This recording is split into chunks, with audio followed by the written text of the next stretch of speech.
श्री शिवाय नमस्तुभ्यम हर हर महादेव। स्वागत है आप सभी का हमारे चैनल पर।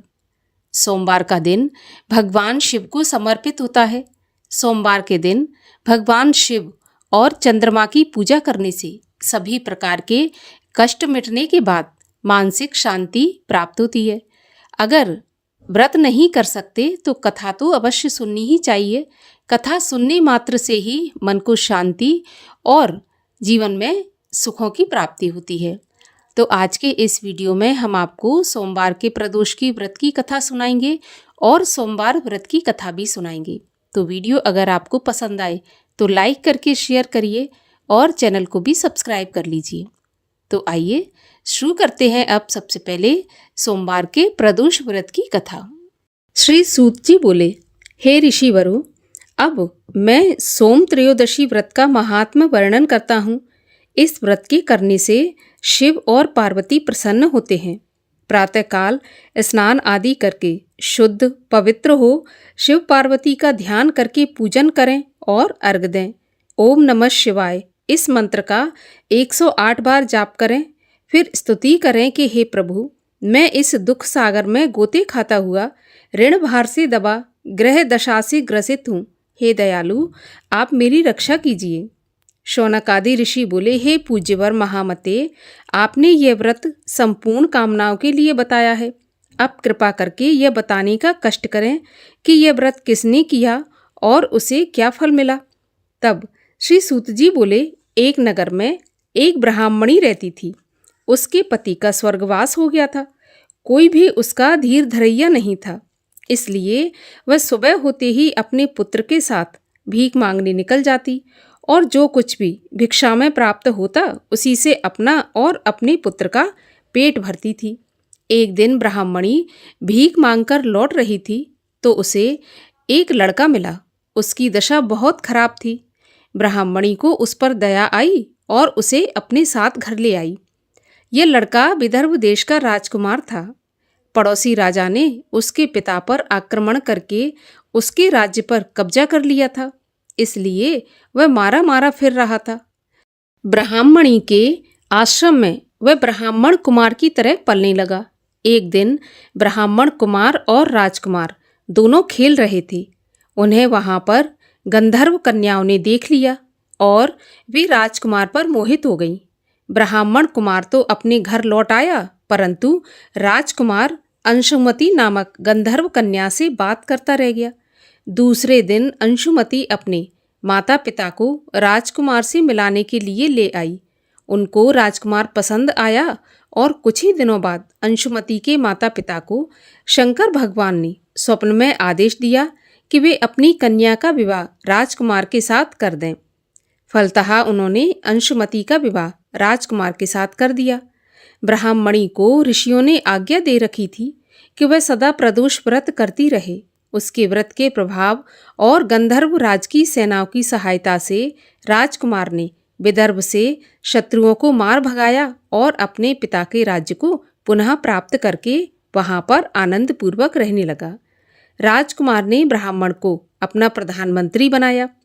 राजकुमार और ब्राह्मण कुमार के दिन जैसे ब्राह्मणी के प्रदोष व्रत की कृपा से फिरे, हे भगवान शंकर, वैसे ही अपने दूसरे भक्तों के दिन भी फेर दीजिए।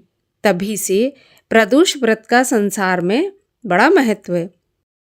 और अब सुनिए सोमवार के व्रत की कथा। प्राचीन काल की बात है।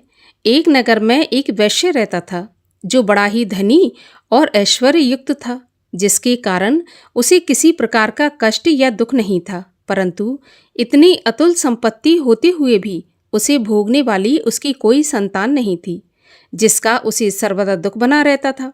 वह वैश्य शिवजी का बहुत बड़ा भक्त था और प्रत्येक सोमवार को शिवजी का व्रत तथा पूजन किया करता था।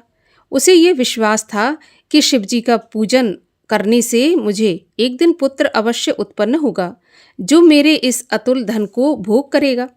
ऐसा मन में विचार कर वह प्रति सोमवार को व्रत करता और सायंकाल शिवजी के मंदिर में जाकर दीपक जलाया करता था तथा बड़ी भक्ति से मधुर पाक व्यंजन बनाकर भगवान शिव को भोग लगाकर स्वयं प्रसाद लेता और पत्नी को देता था।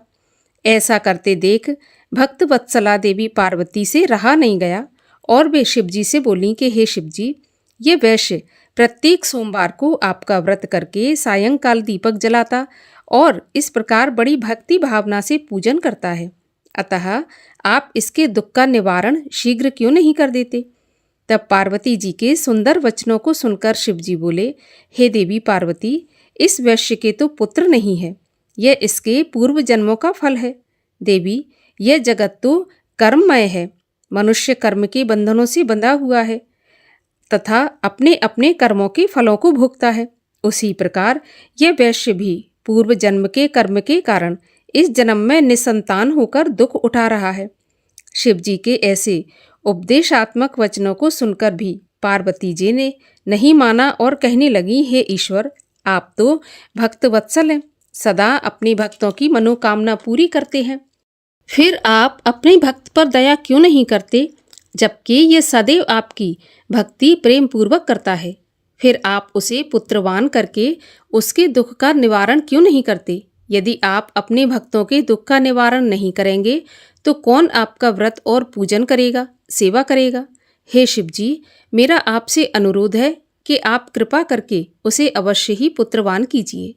जब पार्वती जी शिवजी से ऐसा कहने लगी तो शिवजी बोले कि हे देवी, जब तुम ऐसा कहती हो तो मैं तुम्हारे कहने से उसे पुत्र का वरदान देता हूँ। यद्यपि उसके भाग्य में पुत्र का सुख तो नहीं है, यह तो केवल 12 वर्ष तक ही जीवित रहेगा, इसके पश्चात वह मृत्यु को प्राप्त हो जाएगा। इस प्रकार कुछ काल व्यतीत होने पर उस वैश्य की स्त्री गर्भवती हुई तथा 10वां महीना प्राप्त होने पर एक सुंदर पुत्र की उत्पत्ति हुई, जिससे उसके घर में बड़ी खुशियां मनाई गई।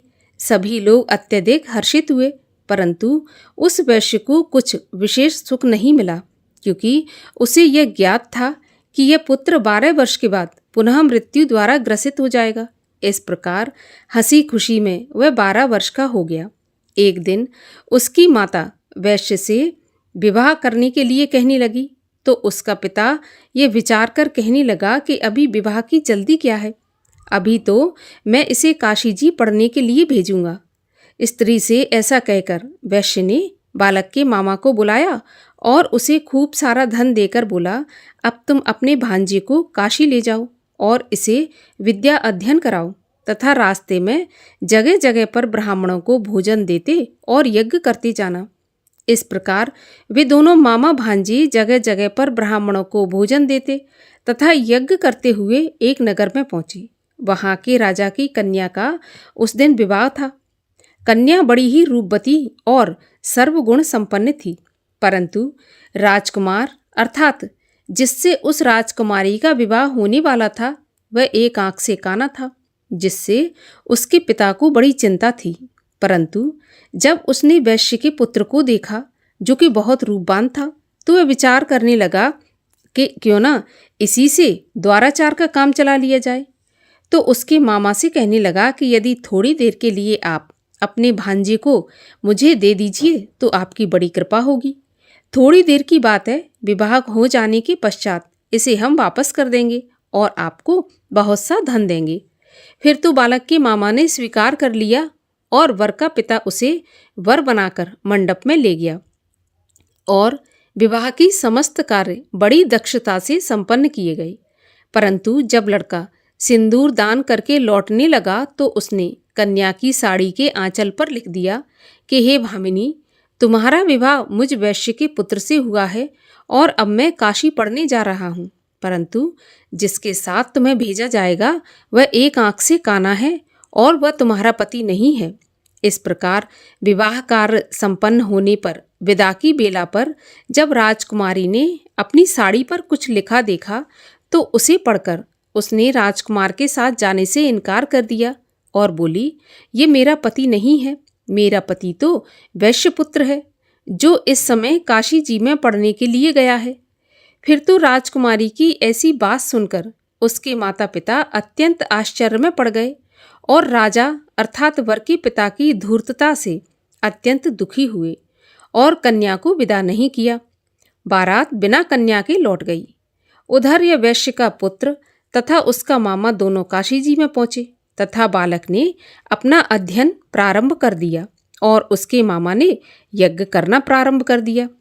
इस प्रकार कुछ दिन व्यतीत होते हुए लड़के की अवस्था 12 वर्ष की हो गई। उस दिन यज्ञ हो रहा था कि उस बालक ने अपने मामा से कहा, आज मैं कुछ अस्वस्थ हूँ और मैं सोने जा रहा हूँ। ऐसा कहकर वह जाकर सो गया। परंतु उसके सोने के थोड़ी देर बाद उसके मामा ने आकर देखा तो भांजा मरा पड़ा था, जिससे वह अति दुखी हुआ। परंतु यज्ञ हो रहा था, इसलिए यज्ञ विध्वंस के भय से वो चुपचाप रहा और यज्ञ कार्य समाप्त हो गया तथा सब ब्राह्मण चले गए। तब वह खूब जोर जोर से रोने लगा। उसी समय भाग्यवश पार्वती जी सहित शिव जी उधर से जा रहे थे कि तभी पार्वती जी ने करुण रुदन सुना, जिसे सुन उनका हृदय द्रवीभूत हो गया और वे शिव जी से कहने लगी, हे कृपा निधान, देखिए तो कौन इस समय इतनी करुणा से रुदन कर रहा है। आप वहाँ चलकर देखिए वह क्यों रो रहा है। तब पार्वती जी का ऐसा आग्रह देख शिव जी उस स्थान पर गए जहाँ उसका मामा अपने भांजे को लेकर रो रहा था। फिर तो पार्वती जी ने उस बालक को पहचान लिया और कहने लगी कि प्रभु, ये तो वही बालक है जो आपने वरदान दिया था, जिससे वह उत्पन्न हुआ था। शिव जी बोले, हे देवी, ये बालक अपनी आयु समाप्त कर चुका है और मर गया है, इसमें किसी का कोई दोष नहीं है। पार्वती जी ने कहा, हे देवादिदेव महादेव, जैसे आपने इसे अब तक 12 वर्ष की आयु दी, वैसे ही जीवन पर्यंत के लिए भी आयु दे दीजिए, नहीं तो ये वणिक पुत्र के वियोग में मृत्यु को प्राप्त हो जाएगा। तब पार्वती के ऐसा कहने पर शिव जी ने वणिक पुत्र को जीवित कर दिया। इस प्रकार वह शिव जी के वरदान से जीवित हो गया और शिव पार्वती पुनः अपने धाम को अंतर्ध्यान हो गए। फिर कुछ दिनों के पश्चात वह बालक अपने मामा के साथ अपने नगर की ओर चल पड़ा। चलते चलते पुनः उसी नगर में आया जिस नगर में राजकुमारी के साथ उसका विवाह हुआ था।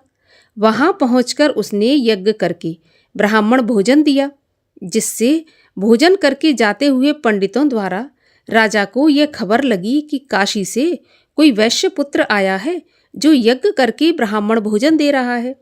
राजा उसे देखने के लिए गया और वहां पर उसने स्वयं अपने जामाता को देखा तो अति प्रसन्न हो आदर के साथ उसे महल में ले आया और कुछ दिन तक रखकर खूब आदर सत्कार किया और पुत्री को खूब दान दहेज सहित उसके साथ विदा कर दिया।